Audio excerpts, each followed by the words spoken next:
Okay, week four out of seven. So we are at the halfway point of the course. I know it's been a lot. I know you've been working hard, and it will continue to be challenging as you build out. You're now starting to work on one module.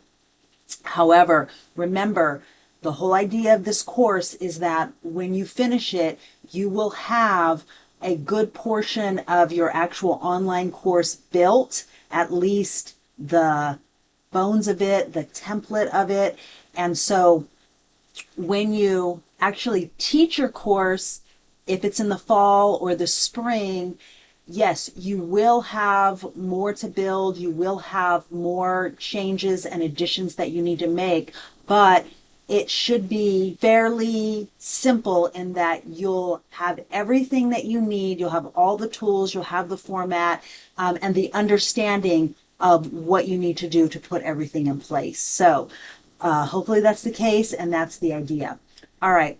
This week, we have a little bit of a different format. So we've got two quizzes here instead of one.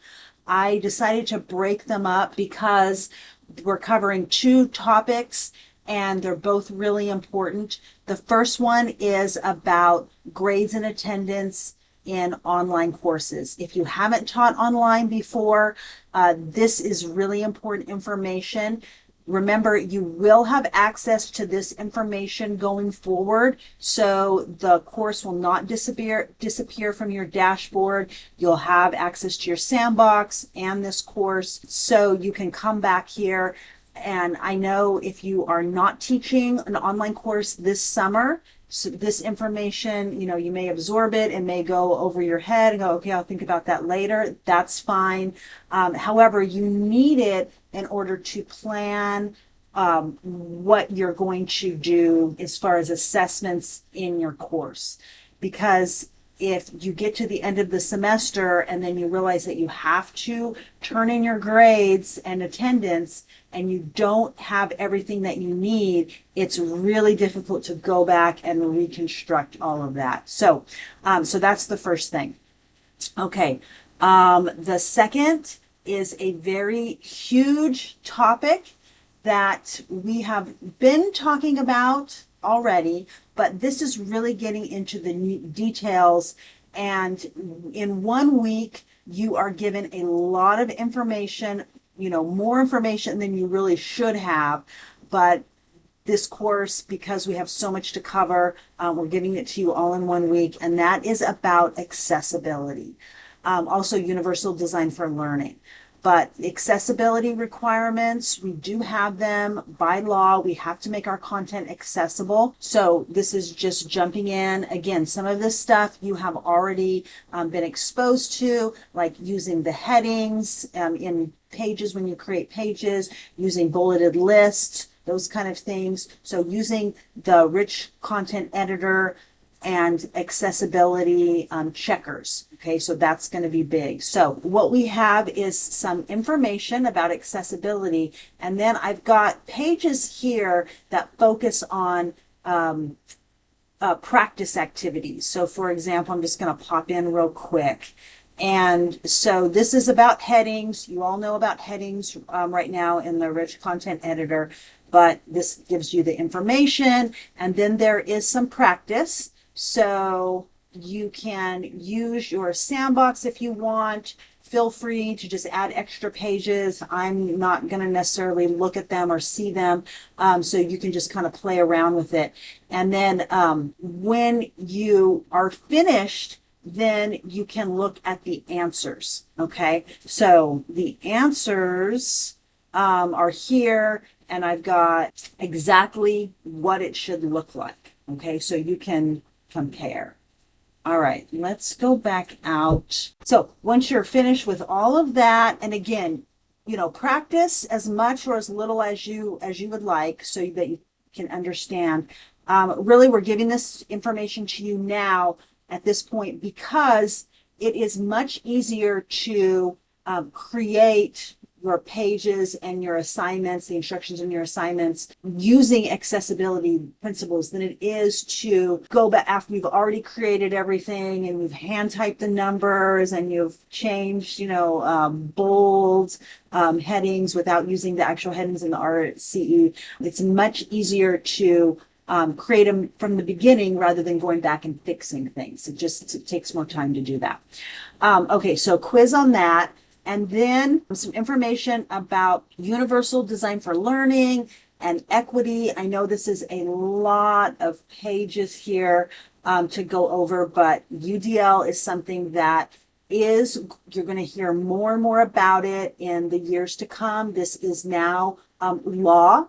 In California, we have to have our assignments be UDL compliant. Okay, so this gives you some information about that. And then for the discussion, what we're asking you to do here is think about an assignment. Think about some instructions in an assignment or an activity or even a content page that you've created that has a lot of information, and think about how you can make that more accessible, more UDL compliant. And really, we don't need to see the whole text of what you are writing. What we really want to know is you describing it and then also your thinking about that. Okay.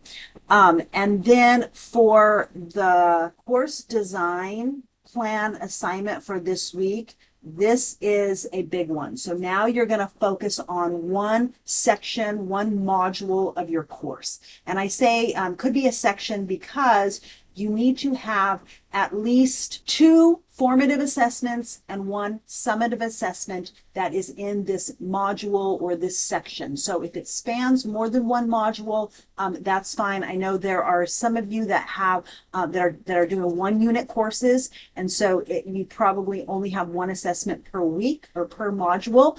That's fine. Just work on 2 modules in that case. So what you're going to do is decide what part of your course you're going to focus on, and then you're going to start building it. We are going to start building it this week, and then next week we're going to continue to put more details, more content into that same module. Okay, so pick one that is kind of typical of your course. Don't pick the very first one or the very last one, for example. Towards the end of this course, you're going to be working on your orientation module, the very first module of the course. So don't focus on that one for now. But you're going to create a module overview page, and there's some instructions here on how to do that. You may want to add an image to that.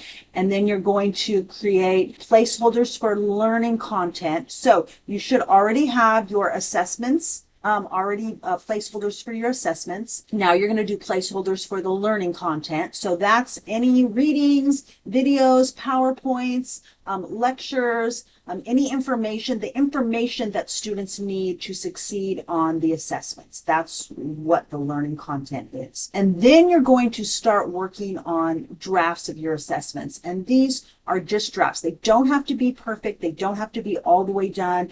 I will be really specifically looking at what you have, and with the understanding that you're not all the way finished, and give you some suggestions about how to make it more student friendly, how to make it, the things that you need, that you may want to add for students. And then I understand that some of you have courses that are already created. So what you're going to do in this case is just copy the information over into your sandbox.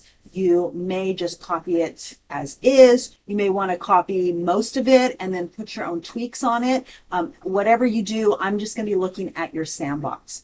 Okay, and then you're just going to make sure that the module is organized. Everything's in order. Remember, you can take items in your module and move them up. Just click and drag up and down. And then when you submit, you're going to give me the URL of your modules area, but then also in the comment, tell me which module you're focusing on. Okay, so I know what to exactly to look at.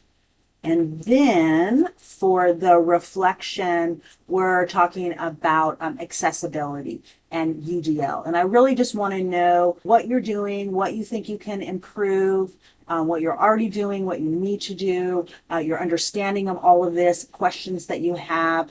And, this is a very important requirements that were required by law to do this.